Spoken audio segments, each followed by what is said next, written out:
Hi guys, maayong buntag kanatong tanan. Kumusta inyong kabuntagon?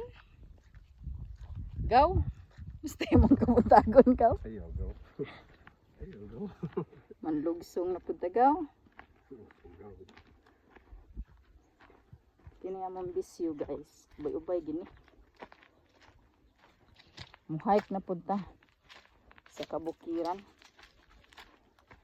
Padugang-dugang is kinabuhi guys. So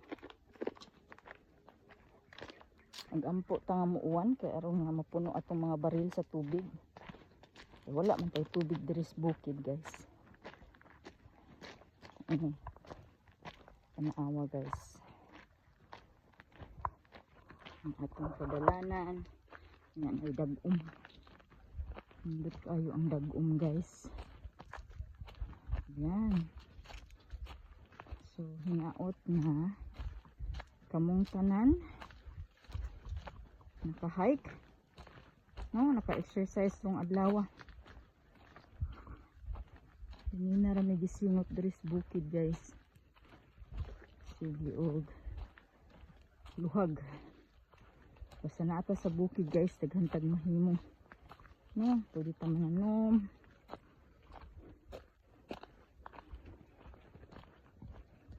Ayun pa og muuwan.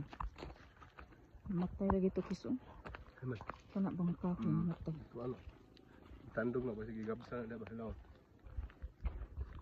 Ang kabukiran guys, minaw kaayong bukid. Na nang gabas. Ay nangahoy. 360 degree view sa bukid ug sa dagat. Nga diri guys. So hindot kaayo. Hindot kaayo puy-an diri, mag-meditate, mag-ampo, mag-business online. Mauning akong ganahan diri guys kay walay mga sakinan mangagi, walay mga silingan, no, maka-focus jud ta og maayo sa atong mga gimbuhaton. And if willing magpasingot, pwede ra. If mo focus na pud sa trabaho, pwede ra gid kaayo. So this is the beauty of having an online business. Leverage with people, internet, and leveraging time. Kaya mao man ay ato ang goal pohon nga mo retire ta din sa bukid. Naatay passive income para makasugakod ra ta, no? Nga dili na ta kinahanglan ngadto og Cebu, mo drive sa traffic or mo abroad.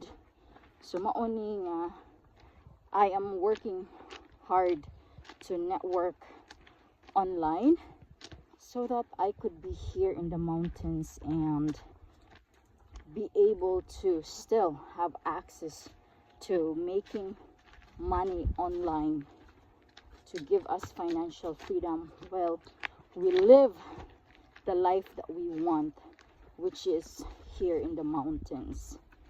So that's the goal, and I hope you guys will have fun today wherever you're at in the globe. Direct message me if you think of expanding your network online and starting a gig online. Okay, thank you for watching. Coach Christy here. You have a wonderful, wonderful day.